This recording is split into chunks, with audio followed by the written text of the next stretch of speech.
Hello everyone, back tuning into the 4th Summer 2019 Analogues update from GazOvis.com. So we've done 3 Analogues updates so far during this season for the summer of 2019. And we've also done 1 season model roundup as well for the summer. So we are getting on freebie updates now. This is the 4th Analogues update, and this week we're going to be looking at March centering temperature. Been a very mild month, of course. And so we'll be looking at summers following very mild Marches. I'll get on with that for you very, very shortly. But just say a big thank you to our Analogues guru, James Ackwill, for getting all of our analogues together as ever. I couldn't do these updates without James's input, so many thanks to our Analogues guru, James Ackwill. Going to be quite a long video, but if you can't watch it all in one go, it will be kept on the summer updates page with a written summary, just going over everything that we discussed in the video. And I'll get that on the summer updates page for you sometime this season, so you can watch the video on demand whenever you want, and also come back and read that written summary whenever you would like to do that.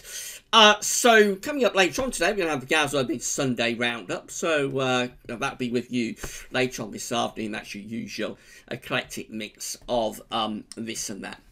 Right, so let's get on with it. I'm going to start off, as I say, talking about the central England temperatures. So the CET for March 2019 isn't in yet, of course. We've still got today to go, but it has been a very mild month. We know that much. It's currently standing at 7.9, an anomaly of 2.3 degrees above average. That's provisional up to the 29th. It's going to come out somewhere quite close to 8 degrees Celsius. I suspect it'll be a little bit under 8 degrees. You normally get a slight downwards correction.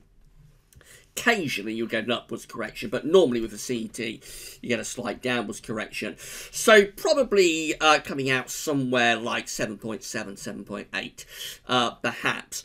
Not too far from 8 degrees. So our CET range for our analogues this week is going to be looking at March CETs between 7.4 and 8.4, which should place March 2019 more or less in the middle. Of course, we are sort of speculating a little bit about where this is going to finish up, but I don't think we'll be too far out with that CET range. It'll certainly be well within that range of 7.4 to 8.4. So, the first March it comes out with a CET within that range is March 1882. March 1882 comes out with a CET of 7.4. This is what the summer of 1882 looks like. It's a very poor summer indeed. It's got a blocking pattern up to the north. Excuse me, a big area of above average heights blocking to the north of the UK, and then a trough is stuck over the top of the UK. So that's the kind of pattern that's going to lead to a grim summer. When you're in that kind of pattern, you're going to get quite a lot of rain. Temperatures are going to be pretty cool as well. Normally in summer, unless you like wet weather in summer and cool weather, you don't want to see a blocking signal and a trough underneath it, and that's what we've got going on there in the summer of 1882. We then have a very long gap to 1921. So March 1921 comes out with a centering temperature of 7.4. The summer of 1921 looks like this. It's rather a messy pattern. It has high pressure out to the west. It has low pressure up to the north and to the south. I think there was a lot of dry weather on offer, though, in the summer of 1921. Another really long gap through to 1945. March 1945 has a centering temperature of 7.9. The summer of 1945 looks like this. It has below average heights over and to the south of the UK. It has high pressure up to the north of the UK. It's quite a mixed summer, but there is a fair amount of warm weather actually in the summer of 1945. It's not too bad at all. The next summer is 1948. So March 1948 has a centering temperature of 8.3. Very, very warm March indeed. The summer of 1948 is pretty atrocious. It's one of the worst summers of the 1940s. It follows the exceptionally hot summer of 1947 as well.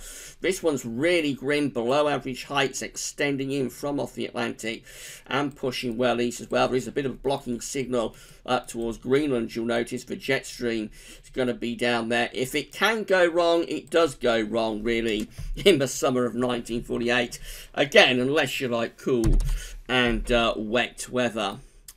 1950 shows up next, so they're beginning to get a little bit more frequent now, these mild marches. March 1950 has essentially a temperature of 7.4. The summer of 1950 is poor. It has below average heights over and to the west of the UK, and we're bringing in the westerlies and the jet stream like that. So this is a very poor summer in 1950, very unsettled, quite cool.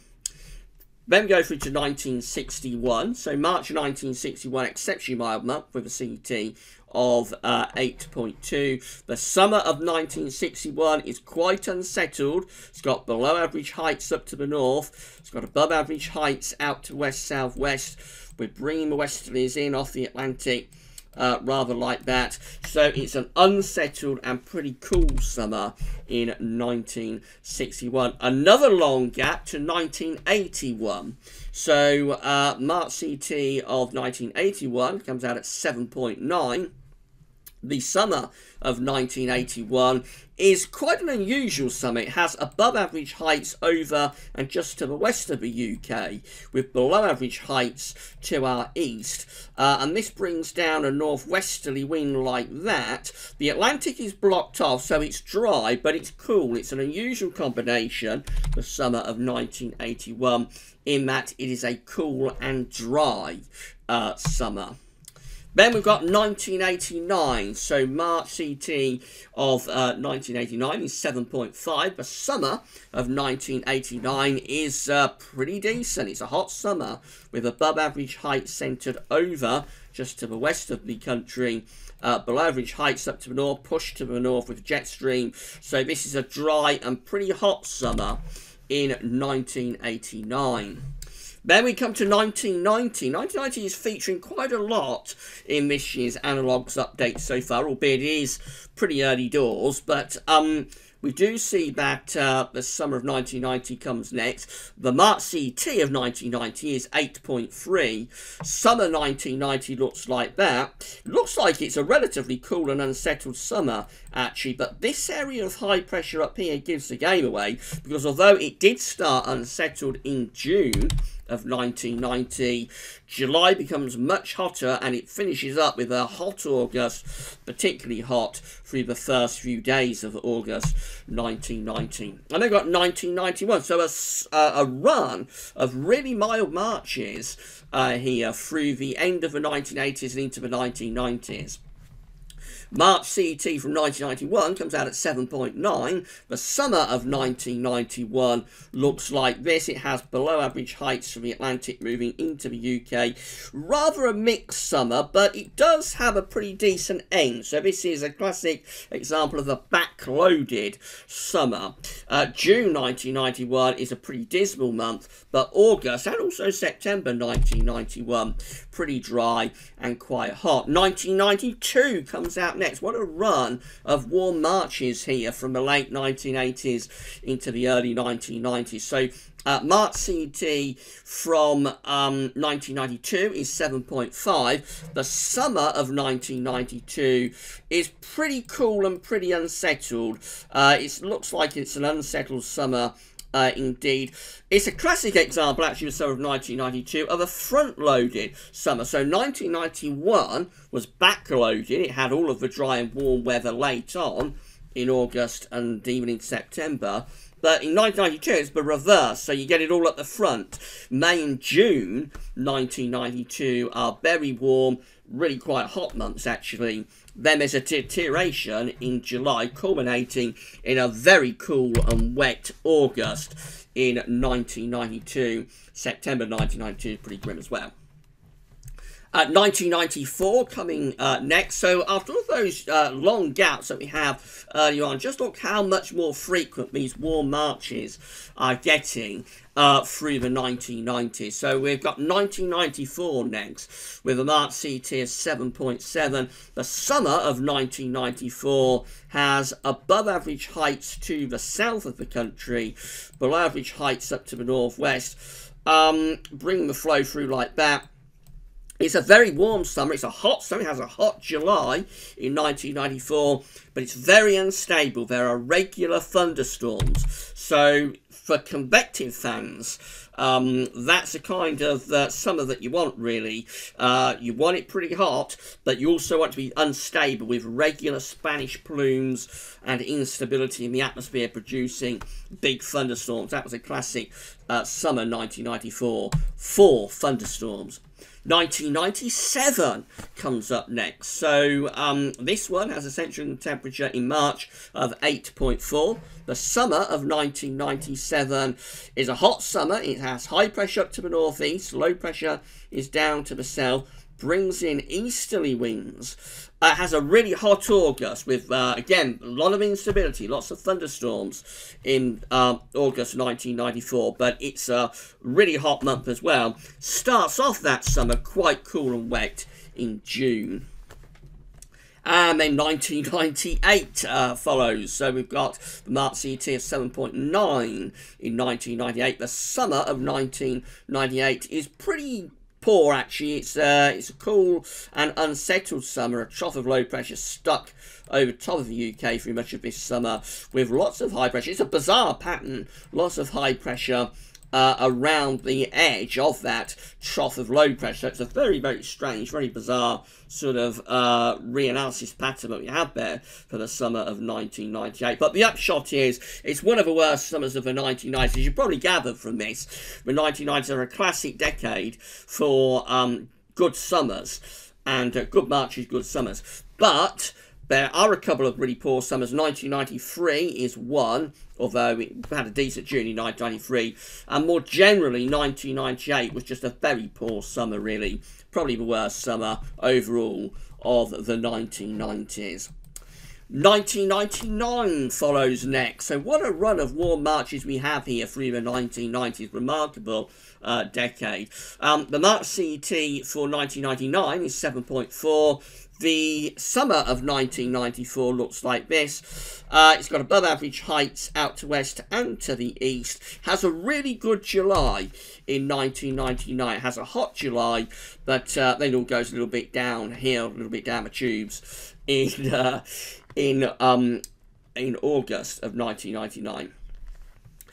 Here we go again, 2000. So this one has a central temperature in March of 7.6. The summer of 2000, the millennium summer, if you like, has above average heights out to the north and west, below average heights over the UK. This one's a rather poor summer, really. It is quite a warm summer, so it has that going for it. But overall, there's a lot of cloudy days, a lot of damp days. July, particularly, is a poor month in 2000. Overall, just a very mixed sort of summer, although regularly warm and regularly quite humid, so the temperature holds up. It's a pretty warm summer from a CT perspective, but the overall pattern is pretty mixed, often cloudy, often damp, and not really particularly exciting.